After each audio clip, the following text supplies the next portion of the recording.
And the speeds are back. Question of the day. What has been your favorite speed to date? Many people own, where is it? Let's grab it here. Own the Speed 3 at this point. Is it the 1? Is it the 2? Is it the 3? Or maybe now, coming down the pike, the Runshield. What is the Runshield?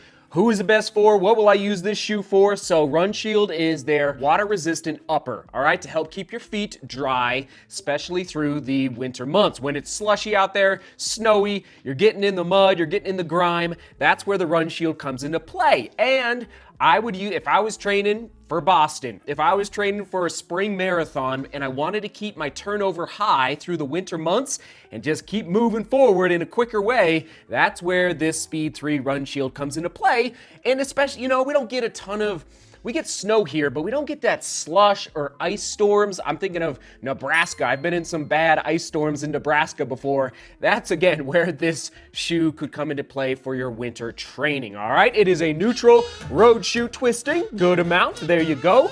Now, what's also perplexing, here's my scores for the weight, is that this guy's coming in, at least on my scales, slightly lighter than the original the original Speed 3.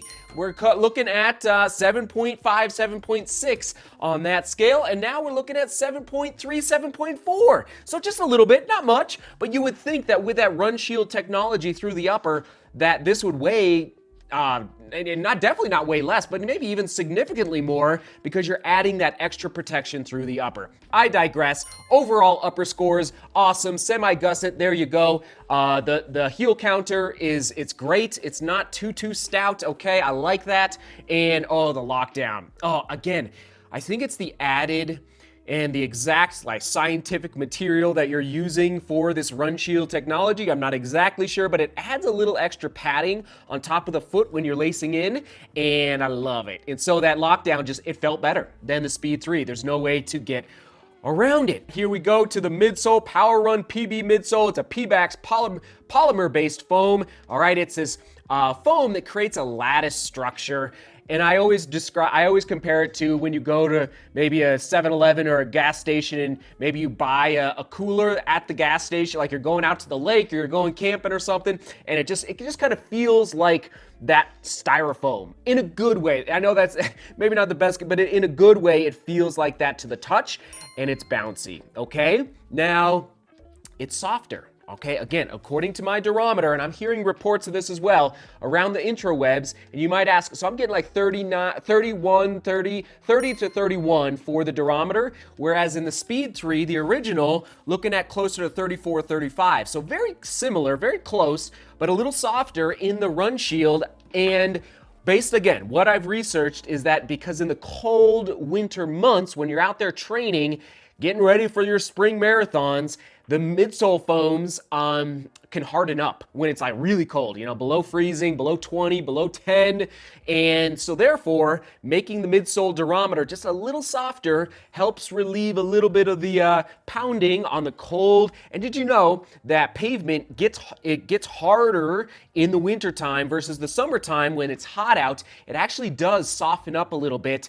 And yeah, so that's a story for another day. But bottom line, I love the innovation there with the midsole there for the Endorphin Speed 3 Runshield XT900 rubber, tacky and not too much of it. Good work there on the outsole. Loving it. No complaints at all. Now, of course, I don't get a ton of winter rain in Colorado. It either snows or like today, it's beautiful out with perfect sunshine. So if you do take this shoe out into some really slick conditions in the winter, not ice, but just wet roads, please do send me a report just to see how that XT900 rubber is performing. Fit and comfort, soak it in. The reason the comfort isn't a little higher is because, what was it? Oh yeah, the upper, mostly the collar, and it's not a plush collar, all right? So if you like a lot of good cushion around the ankle, it's good, don't get me wrong, but it's not crazy plush through the collar there. Durability, going 400 plus. Here's the price point, okay? A little high,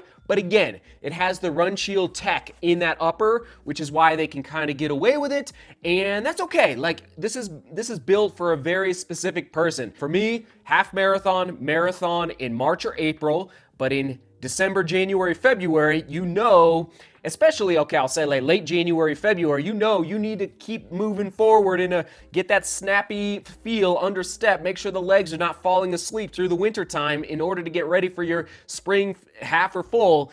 That's where this shoe would fall into my running shoe rotation. No doubt about it. I don't have any other shoes to buy. It's just kind of because of the upper, it's in a class of its own. It really is. Shoe quick specs, soak them in one more time. And almost into the 8s. There's the full review score on the screen right now. 7.7 out of 10. We will take that any day of the week. I love it. Okay, now listen, I know like this guy, I think 7.3, 7.7.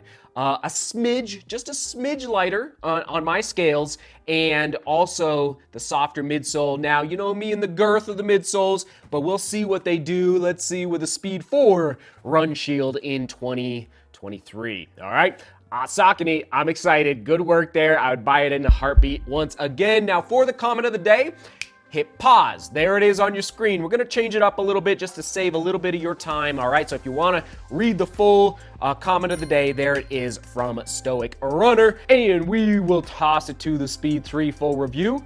Right here, Speed 3 full review. In case you missed it, I think it was July 2022. Right there.